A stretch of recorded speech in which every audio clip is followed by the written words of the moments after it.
Ladies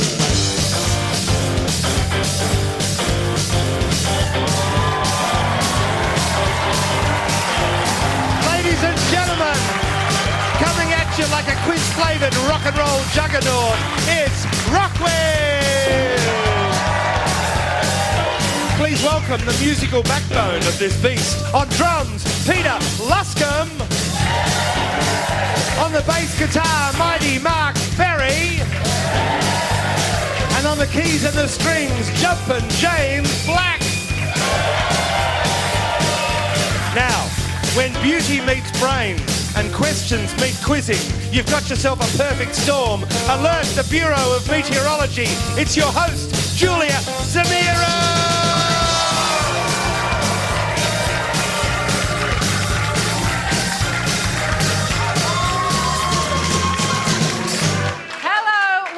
RocKwiz, and a special welcome tonight to anybody tuning in for the very first time. Yes, hello, RocKwiz.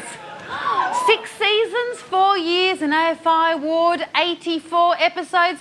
Where have you been? Welcome.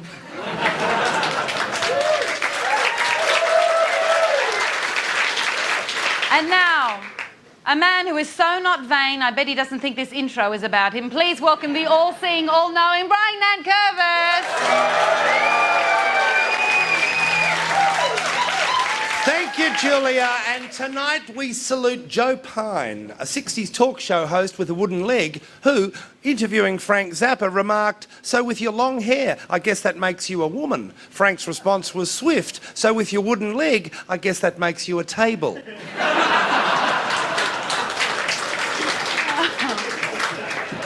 Gee, I wish I'd thought of that.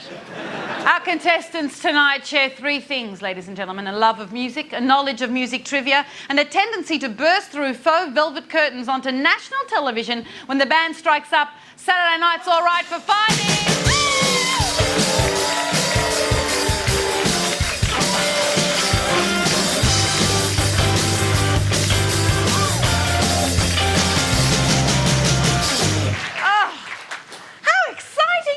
Paul, welcome. How you going? Yeah, good, thanks. Now, Paul, could you share with us the first concert you ever went to? 1979, Hammersmith Odeon. Yes. Genesis. Now, who was there? Were they all there? Was Peter Gabriel here? Pete had already left. A bugger. Never mind. Wasn't there a concert once where everyone thought Peter would be there? They all bought tickets and then he left the band and then they all went, "Oh, just Phil." Yes, that's true. Welcome to you, lovely Lisa. Hello. Hello. Now, Lisa, what was the first concert you ever went to? Boom Crash Opera. Of course it was. Spit it out, cut it out, get it out. That one. Yeah, It was the Bathurst 1000. At the Bathurst 1000? What in the world were you doing there? I grew up in Bathurst. How old were you? Ooh, maybe 12. Drinking at the time, or? Probably. Probably. Terrific. It is Bathurst. Oh, Mum's in the audience, regretting it now. Now, Luke, welcome to the show. Thank you very much. Now, Luke, what was the first album you ever bought? Oh, it's a good one. Yeah. Peter Criss, drummer from Kiss. Yeah. His first solo album, Out of Control. How does it stack up these days? It's awful. It's awful. Of course it is. Well, that's good to know. Now, no one here will buy it. No, Thank you you shouldn't. Thank you, Luke. Welcome. And Frank, hello. Good evening. What was your first album, Frank? Meatloaf. Yes. Bat Out of Hell. Bat Out of Hell. I love it. Anytime. Meatloaf, any old time. Now, look, you know, I'd love to keep chatting. Perhaps SBS might be interested in a spin-off show called Chatting with RocKwiz Contestants. I doubt it. But for now, we must move on to tonight's special guests.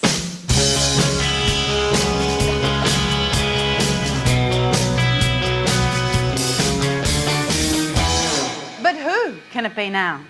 I'm the guitarist, vocalist, songwriter for a power pop trio who've been on a different kind of high since 1994 with an unabashed devotion to 60s and 70s guitar pop. Our latest release has been described as an Australian masterpiece destined to free minds, inspire musicians and pull roots.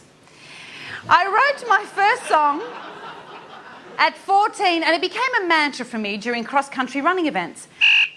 Oh, yes, Luke.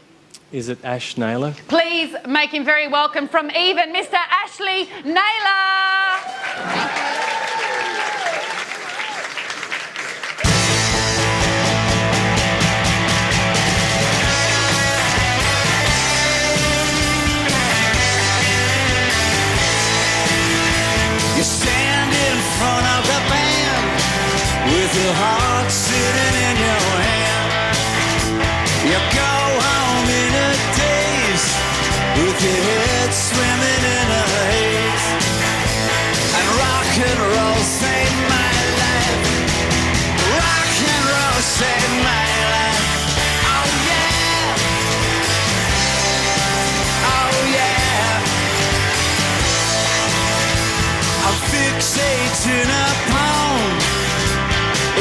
every single word of your song and go home in a daze.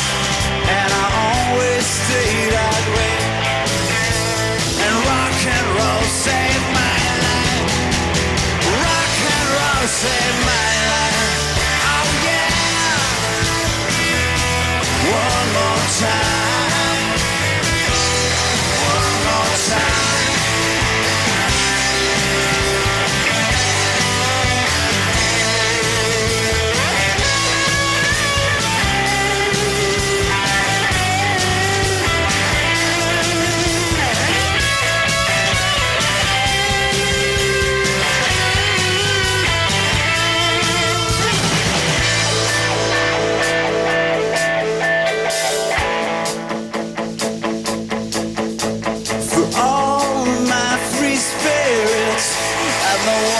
You've gotta pay for.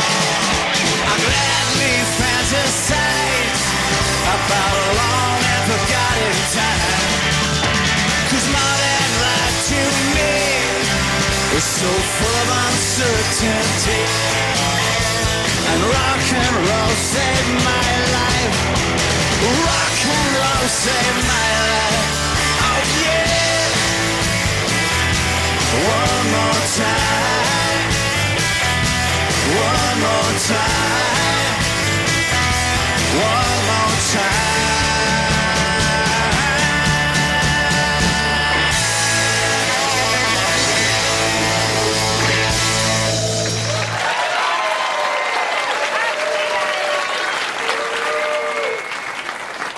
Hey, hello, Ash. Hello. What a great song. Rock and roll saved my life. My question would be, did rock and roll save your life? Well, it's a plea. A plea? It's not a statement, so it's an ongoing plea. Is it? Forever and ever? Mm-hmm. Tim Rogers, of course, described your 1998 release as his favourite Beatles album. Daniel Johns wore one of your T-shirts during a US televised concert, and regular touring partners, the Dandy Warhols, want to press your suits and have your babies. Is it fun playing with other bands? Because you do a lot of moonlighting. It is fun. It is fun. It's daunting, yet fun. Yet fun, and you do it so well. Now, Ashley, what was the first concert you ever went to as a young man? The first concert I chanced upon was the Real on the Big M bus. Oh, on the Big M bus. Did you get some free Big M's? I got a free visor signed by Craig Hooper. Gee. And yeah, it was in Rosebud on the foreshore. So. Oh. And what about the first album you ever bought with your own money? No money. Probably Kiss Best of the Solo albums, I think. Okay, let's even up the teams by introducing our second guest for this evening. No hits from you, Ashley, because you know who it is. Who can it be now? I'm known for my versatile vocal ability, covering many genres of music from pop and rock to blues, jazz and beyond. Born in Melbourne in 1981, I started dance classes at age 4 and began my performing career at a Russian restaurant in Carnegie. My first single in 1999 had a look at the top 20 and absolutely everybody helped. My second single, So Close, yes, Lisa. Vanessa Amorosi. Please make her very welcome, Vanessa.